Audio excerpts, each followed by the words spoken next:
Hello dear children, it's Naziya Ustad here with second part of chapter 8, Motion. In this video, you will learn about reference point, distance and displacement, uniform and non-uniform motion. What is a reference point? A reference point is an object that stays in place. It is still or fixed. An example of reference point is the building. As the cars move, the building stays in place, showing the cars are in motion. How do you know if an object is in motion? An object is in motion if it changes position relative to the reference point. As this man moves from point A to point B, our reference point stays in place, showing he is in motion. The reference point is also known as the origin, which in this case is our chairs. The woman is behind the chairs. This is our reference direction. This woman is in front of the chairs. This is our reference direction. When we move from one place to another, the measure of total length we cover is called the distance. So when you have to travel to this town and the best route is straight up north, but because of roadworks along the way, we have to take a detour and the distance covered would be something like this. Now when the roadworks are completed, the distance needed to be covered would be something like this. Distance is measured in meters and denoted as a lowercase m.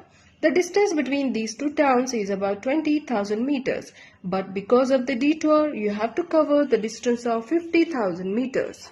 Okay, so nobody likes big numbers unless it's your marks. So we should also know that a kilometer is 1000 meters. In our example, we can say that instead of 20 kilometers, you travel 50 kilometers. Is this distance a scalar or a vector quantity? Think about it. If you say someone traveled 20 kilometers from this point, we can't really tell where they landed up. Maybe here, maybe there, or maybe just went around in circles. As it does not specify a direction, it is a scalar quantity. That brings us to displacement. So what is displacement? Distance with the direction is displacement. Distance with the direction? What do you mean by that? You made two separate trips to this town. Was the distance covered in both the cases the same? Have a good look. It was not. In each of the two cases, the distance was different. The time you took for the detour was greater than the time you could go straight across. But if you call someone to tell them where you are, in both the cases, your location in this town, which is 20 kilometers north of your home. The displacement in both the cases is the same. You travel 20 kilometers north. North shows the direction, and because direction is specified, displacement becomes a vector quantity.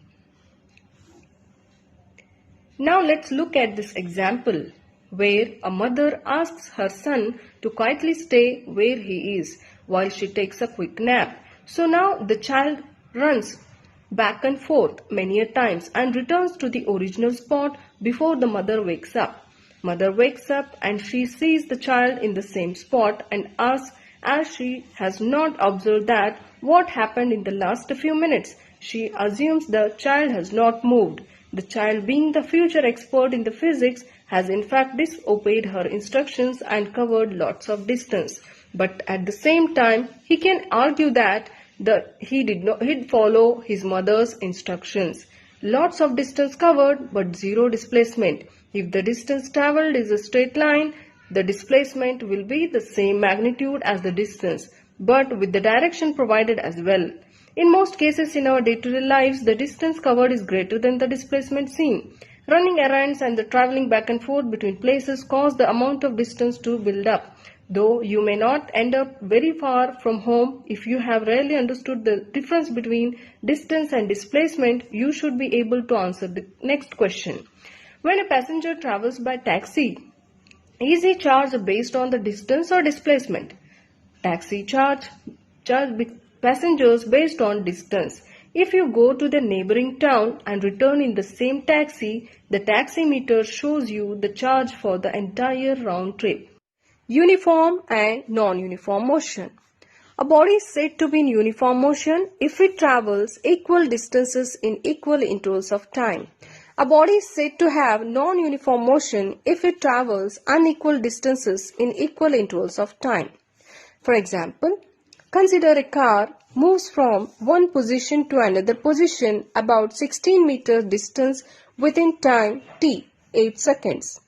Here the car starts from O and after 2 seconds it reaches position A covering a distance of 4 meters from origin. And in next 2 seconds it reaches position B covering a distance of 8 meters from origin. And in next 2 seconds it reaches C covering a distance of 12 meters from origin. And in next 2 seconds it reaches D covering a distance of 16 meters from origin. In this case, the car covers a distance of 16 meters in 8 seconds interval. It means that the distance covered by the car is directly proportional to the time.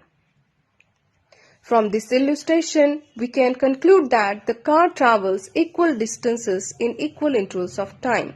We can say that the motion is called uniform motion. Another example. Consider a car moves from one position to another position about 16 meters distance with in time t 10 seconds. Here the car starts from O and after 2 seconds it reaches position A covering a distance of 2 meters from the origin as shown.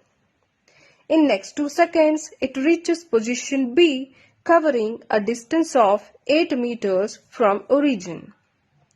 And in next 2 seconds it reaches C covering a distance of 10 meters from origin.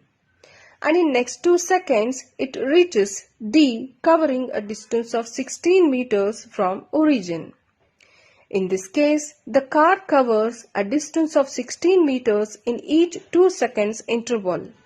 From this illustration, we can conclude that the car travels unequal distances in equal intervals of time. We can say that the motion is non-uniform motion. Dear students, here I conclude this video. Further concepts will be covered in the next video. Thank you.